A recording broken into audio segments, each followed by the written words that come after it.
Now, September is recognized as Access to Information Month, and UNESCO has declared September 28th as the International Day for Universal Access to Information. This day aims to raise awareness about the right to access information and evaluate progress made in promoting it. The Promotion of Access to Information Act has been instrumental in promoting transparency, openness and good governance among public and private bodies for 23 years. The Information Regulator reported progress on case resolutions and high-level cases in the pipeline. Ntsumbedzeni Nemasisi, who's the executive of the Information Regulator, joins us to expand on this. A very good evening to you. Thank you so much for your time. Universal access to information has been described as essentially being the cornerstone of healthy and inclusive knowledge societies. How best do we learn to understand it as it's highlighted in September? Thank you so much, and good evening to the viewers at home. Indeed, the day has been declared as a International Universal Day of Access to Information, and it's the day in which we commemorate this day in which everyone has got the right of access to any information that they require for them to exercise any of the rights. And this year, the Information Regulator will be celebrating this year this celebration in Ghana. That's where will be hosted by UNESCO. And the Information Regulator will be joining other international bodies to celebrate this very important day in the history of our democracy. And that's an integral part of the right to freedom of expression. How then does access to information promote transparency and accountability? Indeed, you know, without any access to any information, no one can actually exercise any of the rights. And also, democracy functions well when everybody has got access to information. And when you have got access to information, then the element of good governance and accountability comes in. In instances where people do not have these rights of access to information, then there's a lack of accountability, which is what used to happen in pre-democracy in South Africa, where people do not have these rights of access to information, and government at that stage we have secrecy. In other words, people that will not know what is happening with their government. But at this stage, with this constitutional right of access to information, then you have got everybody who then have access, and people are accountable for what they're doing, especially when you come to our government, because you would know what is that they're doing, you would know what is it that how they're providing services and how they're failing to provide the services, and accountability become the central part of the right of access to information. But of course, in some areas and some countries, more so African countries, the right to information remains a challenge.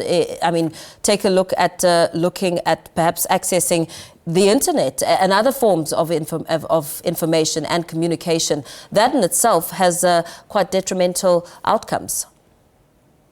Indeed, and that's why in South Africa has taken a firm stand, and we actually chairing the ANIC, which is the African Network of Information Commissioners. And this is the organization that we are chairing as South Africa.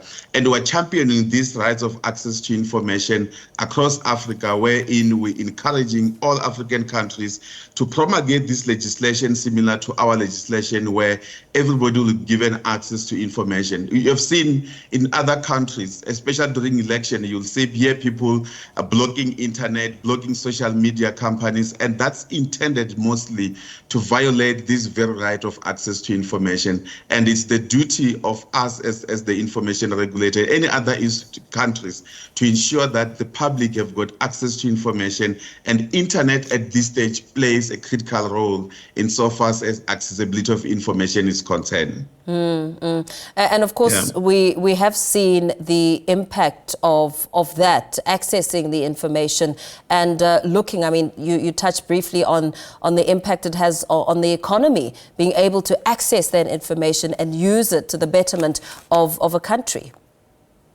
Indeed.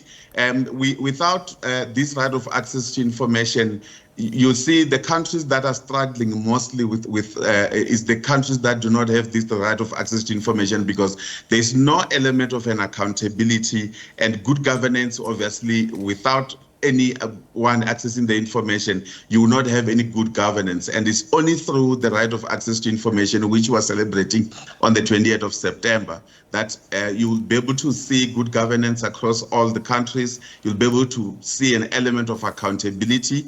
And those are the key role that we want to play and ensure that everybody has access to information, especially through the internet, that now it should be available to everyone, because without an internet at this stage, people will not be able to access any of the information that they require for them to exercise any of the rights. What about the information regulator reporting progress on some cases in instances of resolutions, and the high-level cases which are in the pipeline as perhaps ones that one can look to and see how important and how imperative it is to access information and ensure that there are tools and mechanisms around it to empower countries and citizens?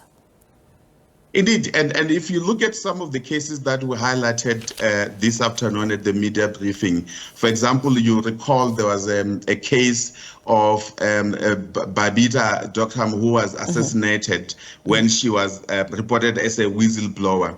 We then received a complaint from one of the journalists who required access to the records of Gauteng Department of Health. And through that, the right of access to information, which we at the Central as the regulator, we managed to facilitate a settlement in terms of which the HOD of Gauteng Department of Education, we then agreed to release those records relating to procurement in the Gauteng Department of Health, a special department in different hospitals. And that's through that right of access to information, wherein the media can then be able to inform the public about how the government performs and how the procurement process in South Africa are being handled by those hospitals. And without this right of access to information, people like journalists will not be able to report to the public, and that's where the element of accountability will be lacking.